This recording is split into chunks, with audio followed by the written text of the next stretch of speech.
Mamma about Pim Scientist and Dr.Paakwesi, the English master. What does he say? Or Bob of no Bucci, to Momoda and Gontofi TV. Okwa, Dr. de Bofuto, Yabutin 1 King Yokodo, papa, you do for time, pa, no yet to Dr. Amisakani, the African philosopher. He has been so good to us. Wabwa amanim dear astrology hona ne. Aman saying I appreciate it because what him the kasachiri mauti ase. Listen to me. Astrology is basically part of the way you understand things in life. You can never do away with it. The catcher me group be say, said there are so many ways to understand this world. Some use astrological knowledge, some use numerological knowledge, others use scientific knowledge. Obiani way and yam bit much channel. We are see and in our body I say. It is only astrology framework. A year say I'm gonna check it and stroma, srane, uria, insu, and frama, and listen as I say, but tiny I general that trading yam pesoka. I say. And then you say, I did be why history time repeating a home. Or say history will repeat itself. History will repeat itself. The word no, yetaka sasem no. And then me come say, brebe history to me repeating home. How many years in terms of history to me repeating home? Repeating home the same people now repeat it or man now say nipa na uko no. Ne ba na ba sum. How does it interplay? Countries history repeating home then see history repeating home. I na mon from home. Doc, you say a DBD life cycle a kosamba. They be say enonya time e che se ne ewiase ne kosan be si na chi eno na mpese ne yisua Ghana foot you we dey medasi me chia etiefo na hwefo nyina mu hu nyansa ne Paakwesi ache nyansa ade ne se ye ka say repetition of event ye wa wodo mienu ye wo personal te say de me no wa hayi ye wo ade a ye to yen a omu a na san ba okay. And I award here and no, a in general, if it's a mundane, okay, repetitive cycle. Mundane, it has to do with nations. The is Asia, a sansu, a baby, a personal life, and they met repeating home. And about mundane, send your okano. Thank you very much. We are sending near my test, Medansi, young now, over a year. Ye seasons in poa repeating home. I do when I so ka say, oh, ye were reincarnation na unya no adwene mu aye kins ne no.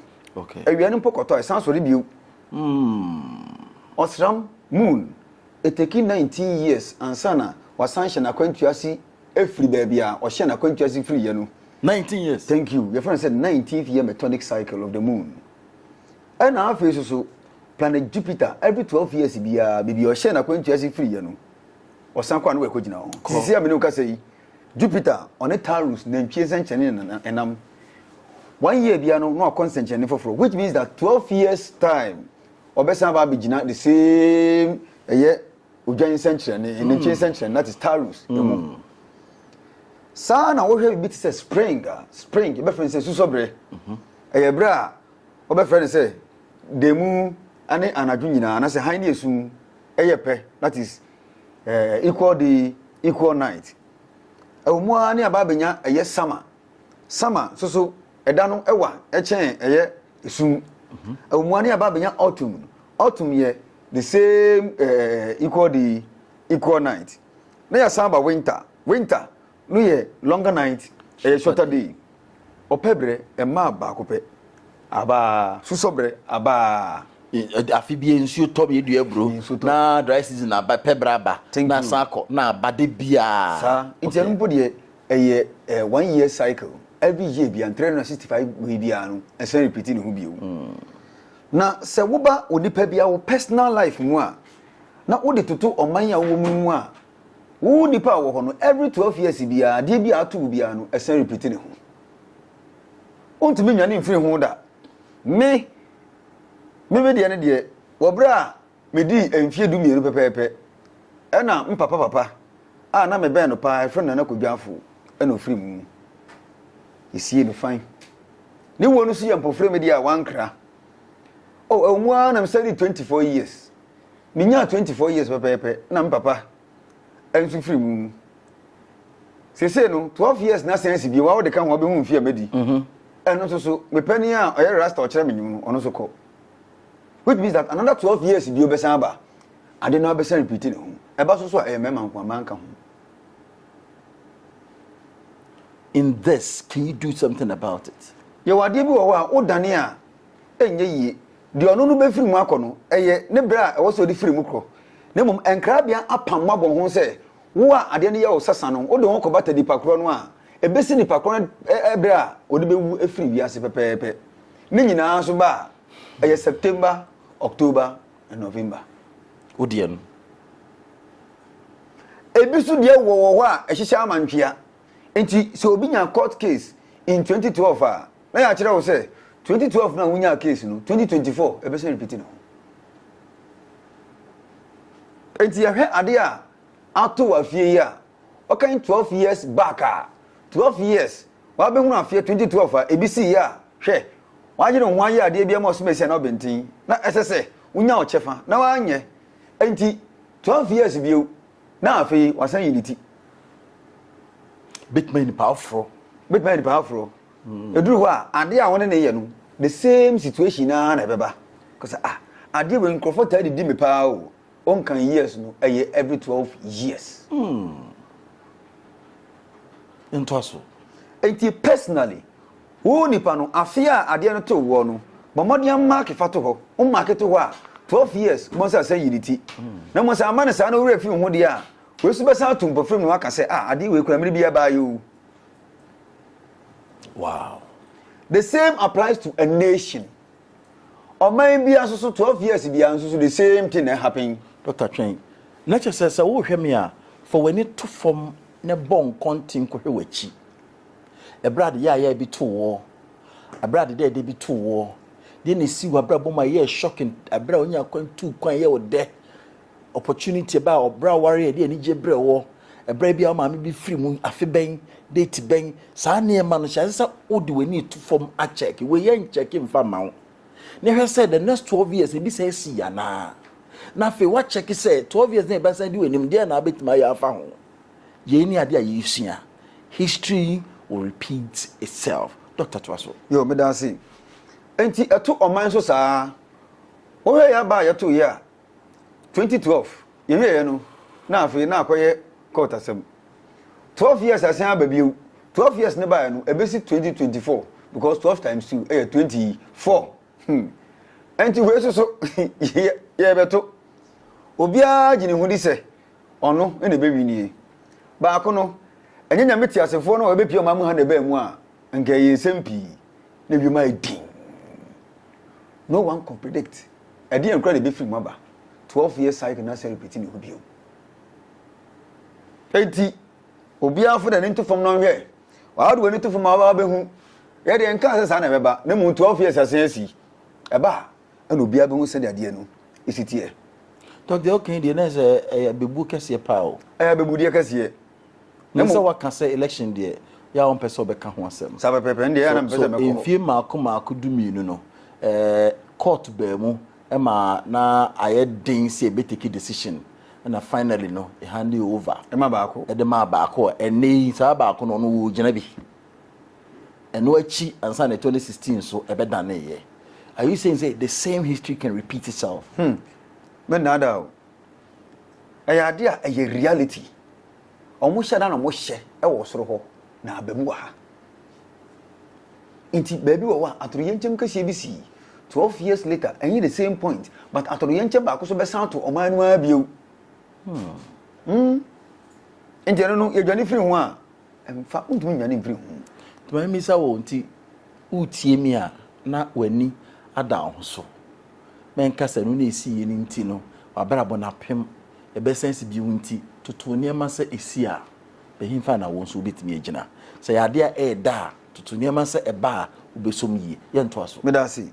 Enti onipa woti ase e wo mu se an o ade a wugi die nanso ade bi wo a eno so e ka ho a se wutumi gidi a na de wani to fom di hwe ade no abe se ade we yampa but e be duru a o se ade shimoja na hwe egu ama no e be mu se ato no na ho akire no enti afi ben e na wunya nkwanhia na wunya ya no twen 12 years time e be se repeat no baako ne car accident we dey car accident o hwɛ wonu ma bi a esi poso a eba wa de bi asum bo pa o de ahwe bi sasa bo nhwe ma wo pa unexpected ye car accident you be as a car accident inti na ye specify ade na say car accident we dey accident here ade a one name susuo anwene ho ennim say ade be si na tumpo fremu and something unexpected and as accident na ye kan ho asem enti eba na sa Busume preko ade ni si ye the same busume no na ade be happy so we enti o kan ade no a fa chat ne to ho ye ne sen ne wahu o so otumi hu enti ye o mu se zodiac signs ye wa Aries ye Taurus ye Gemini Cancer Leo Virgo ye mfa eno na ye kan na mu ye the houses tinabia na e kan ye wa first house, second house, third house, fourth house, fifth house, sixth house, seventh house, eighth house, ninth house, 10th house, 11th house, and 12th house. Inti Aries, Ujansen Chanadier, first house. Okay. First house for any woman from between the period of 21st March to April 19th. Omuye first house. Second house for the Shasye from 20th of April to 20th of May. Third house the Shasye from 21st May to 20th June. Fourth house for the association was 21st June to 20th July. Now check your date of birth. Fifth house from 21st July to August 20th. If you are now a year August 21st August to 20th September. Omodi the seed house. After 7th house the year 21st of September to 20th October. 8th house the 21st of October to 20th of November. 9th house, a dear shall say from 21st November through to 20th December. After if you are no about 21st of December to 20th January. Omo the 10th house. 11th house, 21st January to February 18th. Omo the 11th house. And at 12th house, they shall say from 19th of February to 20th of March. Wow. Is that why you say I feel no? I shall say from April. So I put the everybody in Surokra. And in Yansa, with the Yamabu boy, send me boy dating the example because I want to share. I say I can't with 12 years na see free. Okay. And to me the 12th house. Me February 21st. And at 12th house on the association say from 19th of February. So to 20th March, into 19th February, 20th February, 21st February, into Michemo. Okay. Into some Mesha Sia can mean Fianwa. I was a Mesha say kind free baby, Memedy and one. Into me 0 years, a year 12th house. Me 1 year, a year 11th house. A becodachi. Be 2 years, every year house. 11, thank you to 10th house. Be 3 years, 9th house. Be 4th year, 8th house. Be 5th year. 7th house. Me 6th year. 6th house. Me 7th year. 5th house. Thank you. 8. 4th house. 9. 3rd house. 10. 2nd house. My 3rd house. Anka 3rd house. 3rd house. And 11. Second. So 11 year 10th house. 10th house. And afi first house here. 12 house in the first house. And into 12 house. Na sa ba besi. E ho biu. Into 12 years bia me sha se free no ho na ma besi. Into ya wo me na ade a ebesi e wo ma awom ne ne ma esi wo mi fie no me senya 12 years at the same thing be say repeating who biu me senya 24 years e be say repeating who 12 house my friend said the house of hospital, the house of prison, the house of confinement, the house of secret enemies atamfo a ye de animasie enteduru sa brani bia I was a sad no a never to me. Inti sa brand new bia I was a medical hospital. Inti afi medical hospital. 12 years ago medical hospital. 24 years ago medical hospital. Ma wo mu na nka say operation ma chi atwa me ya. Inti so be a 9th house obesha say akan ade ni fi 9th house 0 years. No 12 years be sense your 9th house. Ti bra o ba no. check this a tour brabo adwuma sem won niam etwa ho thank you 12 years to come who say a bit must repeat and I very repeat thank you okay enti emfie ben na wudi ya BBC ye te bia 0 hwiensi fine e bia medi 1 year hwiensi e bia medi 2 years pepe na BBC market ho 12 years ebe kwa samba BBC e bia enti se me kan 12 years 12 house 13 years BC 11 house me 14 years BC 10 house inti me 14 years no house na wo ho no said ye emu nkyere mu sitie said the nkyere mu ananse the interpretation sitie no ho ade pepe na beto me 14 years another 12 years later besa ba be si ho no abiu na san to me biu inti anye necessarily say baby e ka ade ni free ye no say papa si ya papa duru ho ebeduru but 2 years na me di ye no 14 years esi ho 14 years do abesa repeating ho biu wow wow it is any yakase ade bia akọ samba no ehemfa ni free masa ade itimisi eyansonmemu esa na oba ade ball no why should things keep on repeating this because we keep on evolving why do we have to go back again obo ade na abo na de demum no ode instrument na eye ni hyehyeye nyame wo plan a ode ye na ade bia no na ade bia so wa hyehye no enidisuo ye enti na ka kire say as above so below beyond stars na unhu no hwe ye wo wiase awodo so ho biom e friend say the cosmic planes enti omo hyehyɛ mo de wi a no mo de abre wo mo ase e be from say the spiritual hierarchy and I say intelligences omo na be fa omo no planet bi obehu bia a spacecraft on its own now omo drive the omo de enti ye wa ha nyina no we have been programmed your friend say matrix ya hyehyɛ bi bia enti earthquake anya wo na ma earthquake ne ba earthquake no na eba na kanyansa nke ye wotumi se yetumi ma yan kase ye me a nko bia yi aduane sanse aduane ba kwa medi ye be 10 years ago no kami aduane so na me dipa kwa adwuma na aduane tare ke se wo hye ba kwa eno no se 5 years na onye bi hye kwa betumi repeat na so ekom no ye programming body ni se ekom de no nti we etheric body ahomie ni pedua de ko frɛ ekom ne ba na wo so wakwa correspond to ade a ye fum na ipa no and no difference in nature's call. Take us in nature's call and yet the miko jam in anku. Just what you want a nature's call. A comedy wa nature's call. So comedy wa you have to respond to nature. Inti bisa say e ye den ye bo nsuo na nso ye bo ni pedua we say so comedy no nkonum sa de no. Inti ye bo de hia ansa na ye bo de fata. Is it for negative purposes or for positive purposes? Talking about life cycle. Life cycle eye positive sana meka no ti de ka je say ade bia ebo ye bia me bo ade nyina wie mi hu se bibia ye na so de betu bia no nyame na aye ti eye o kire na obeti ase se de nti ade wi aton de no o kire na obeti ase yi pa obia mpe obstacles obia mpe failure obia mpe hindrances na so emusu ne hia nyanza free anto wa ntumi hia nyanza obia disappointed o mani na ho ututu phone ejeje mu da ho no bi ma so say next time when be da ho okota asase wa asase we fine da kwan ho nti we so asase obi ama ho e wo ho say ya da bi ya to amedi baba 20 nti ye next time na mo amawo experience ade we next time koto asase ya da kwan ho say bi bi samu ye asa na wako nanso esa say the auto ade ne ma no na no ode nti no keka ne say ya he was being manipulated na koto e o de na dia to wo.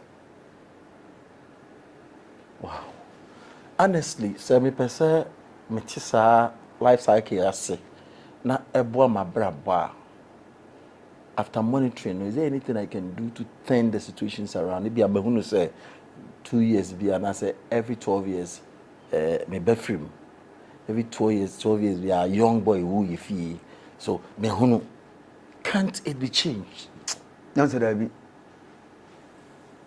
be. Your ba ko bi ho de obetimi ada no. Omo ye wo from the 21st of July to August 20th. E wo omo a enkrabia wai omoja e de free wo mo. Their fathers. That is Leo. Sako bi. Omo ye wo from July 21st to August 20th. You see the enkrabia wai neja e de free ne na ho. Enti se papa ne no ma me no a ya pe bon se omoja yi papa te ne ho a enate ha. Akola no so fam a obefam ne na a che neja.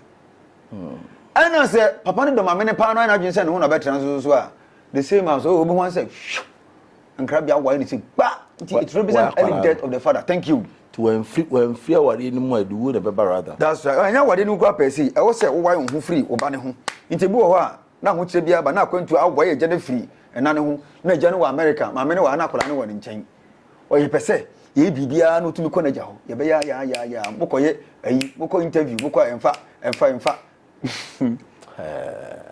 Se papa ni ndim no bo ne hu musuo no betena ma me nkyɛn se bu wo ha so ba na to de nkyɛn ma to papa na ɔkɔ. Dia bi so mo bo nyum no dia akɔ hwehwem omo so omo to nyum no obi wo a oyeliw se se papa we na mo papa no ko tira ba bi dia na na no wa na kola ntia ase dia papa ni benyi ache na mom Wow. Because I have an experience. That's why, doctor, about that space in this one, as a my bet, honestly, there's a boy I know, meaning the age, I think it's around 8th or 9th of August. 9th of August, and within the year. The same idea, and I see, the papa have to separate. The only my intimate. That's right. And they're happy. Sana ya mea Obani happy, be man happy. They're happy together. We'll be at baby. But then boy no come be out. Thank you. Sana crabby ayano. Now also do you dia wo home see. Accident be a better one. Light be a better shock one. One crash so po frame. Na wonu see a strange one. Atofo di ankasa. Nti oba no piem wo pe no se se ni papa no ho adwen pa bitina. Is that why it's important for you to be doing spiritual inquiry? Shops are near my way. Sabe pepe. Nti eba na sa ende etumi ehu bibi se eja no kwachiri pa bi fa. They are direct as to what to do. Thank you. So this same as you are working, I repetition. If you are very much aware, you can be told what to do. You better the obey you better skate. Thank you. Say from this contest, and no betinya doji. And you didn't change the idea back up. Catch me. Eba osane wiane hunia mana. Do they play a part when it comes to this life cycle? Hey, rough. Say you obia. Baby osam ne dan osam ne okro ni pebia kra. But the no okita emre time de ona de bia hwe na ba wa so de mi ona de bia free cause we de etia de so yi the friend say bon sam ona okita emre certain be ba o Satan okuta emre ana ma ade bi ntina hoda about Satan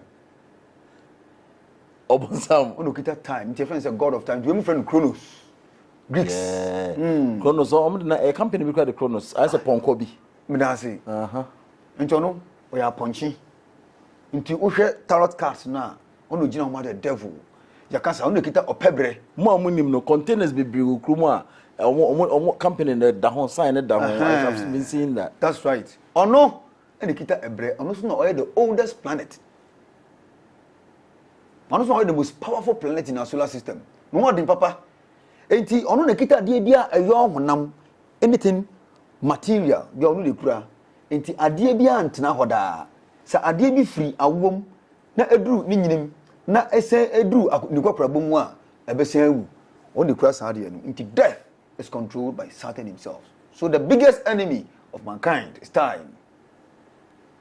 Tono na ochiche events obichiche if you are yakwa if you see a we betwem na yakwa on the bibia na mom ewo yen asase we su de oni obi na ye adwuma oni moon na ye adwuma moon no so na ekura odipa bia ni aboa bia kra soul oni moon na ye adwuma. Thank you.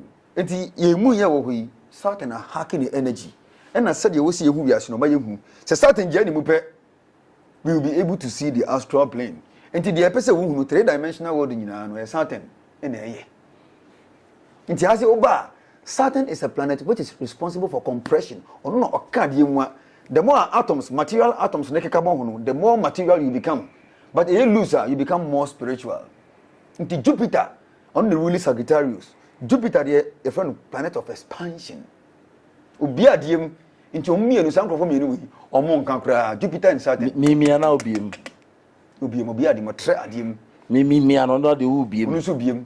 Enti, Obega. So we have 9th house, Sagittarius, which starts from 21st of November to 20th December. It represents high priests. It represents pastors.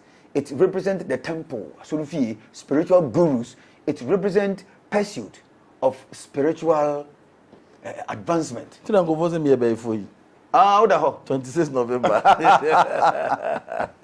And Saturn, Jupiter, not the no. But Saturn, there, on any way, on no come one way, BM.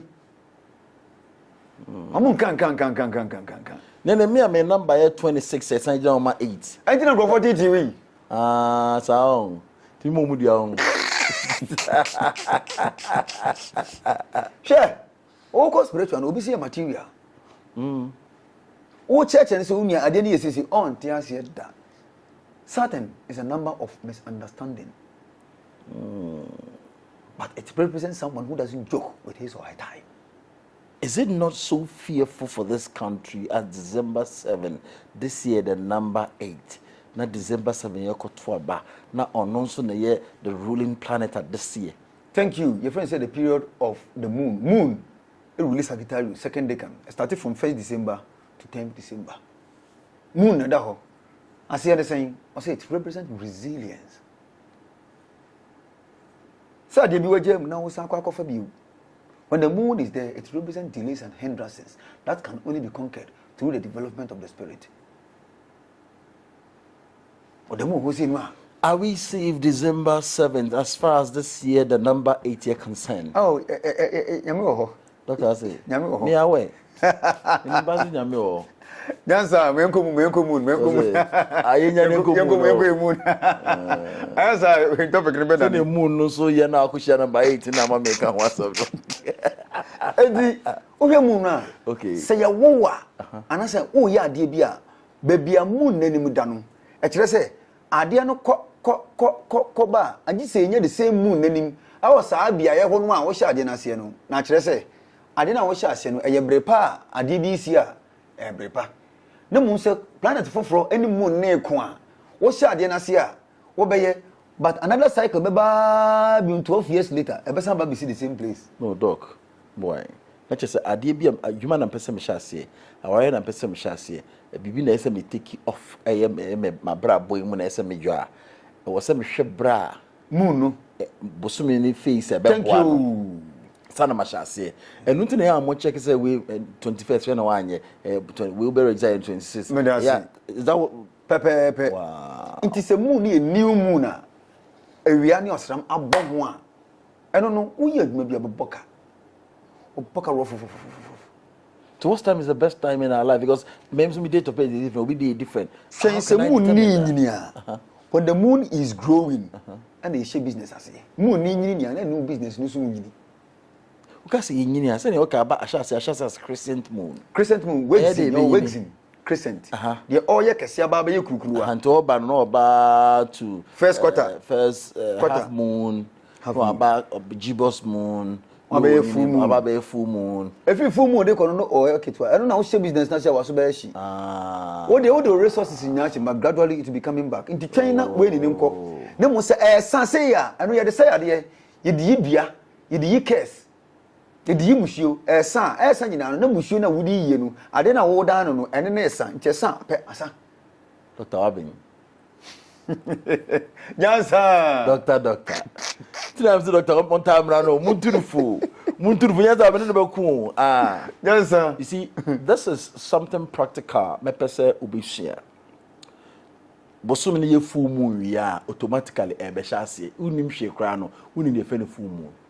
Inya ye full moon na Doctor na betiti akwa na be hase. E ka se new moon afi na oba be hase. Baby awia ne gina no osam no so gina wa. Nso esan awia ne han ni ntino. Osam no so ne han. Na osam na nkasa no gi kade free awia ho. Nti so mo bo hu se ya awia ne han ne e ma hu ni yi. Ti se amene o ka se ye wo new moon. Free na hase. A chena so ye new moon. Ade chi so ye new moon ko shem 3 days na fi wasan hase. Sun de 30 days, 31 days, not the crossing. But moon here 28 days, 29, 30, 31, 3 days, you know. On no bedroom, no akotobu, no. Until you see first, oh no, I say you the TV, now waxing crescent. Until new moon, you see, the moon is pulling and it is also given into the new moon a puni rough. So okona okoda wiase nature, that is earth nature opposite mo sa fi epono so twi a etwi pa eyiri so eyiri pa anti new moon yenko beach nkudware. You say yeah, yenko beach nkudware. thank you. Yare mpumu sa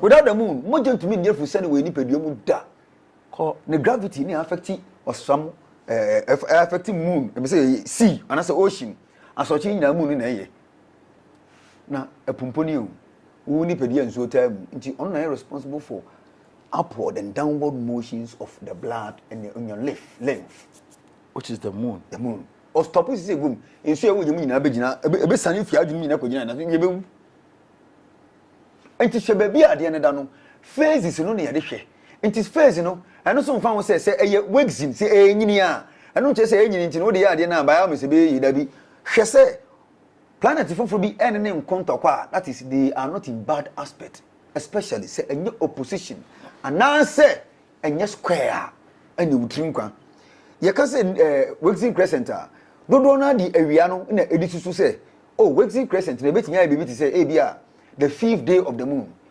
The 5th day of the moon. Baby, you any gen baby or some region. It's okay. I just do 7 days. As an amumi and wakum. But a new what they are. Any day, a viani or some no. A yoki. But your planet for planet full be new moon. If they are in bad aspect, or so she. It is starting from the new moon. Sa to full moon, sa to waning crescent, back to new moon view. She say, on the planet full be I am kwana. I know Sunday day, no mudaho. Mere me hu so no bi kwa no bi. No ni asem. Omo ko be frɛ me. Ade se unya code na ye do hu moon phases no. Any date party esi. Me discover my nyankasa me de. Ayin. Am pese me judi bi kwa ya be yi. Hwe, e be show moon phases ni nyina. Me wa ade a ye dey predict eclipse. We we ye do hu times a ye benya red moon, ye benya blue moon, nyina no me kita ni nyina wo. Ma ye ni nyina hu konta mathematics e wo. Bia na me create my mass. Inti se new moon ewo Aries new moon was Aries in the month of January. Coming month January. No? But so we see zero time there. New moon will be in Sagittarius in January. Say new moon, AC ewo Sagittarius first quarter moon ebe in Pisces. The same Pisces over here.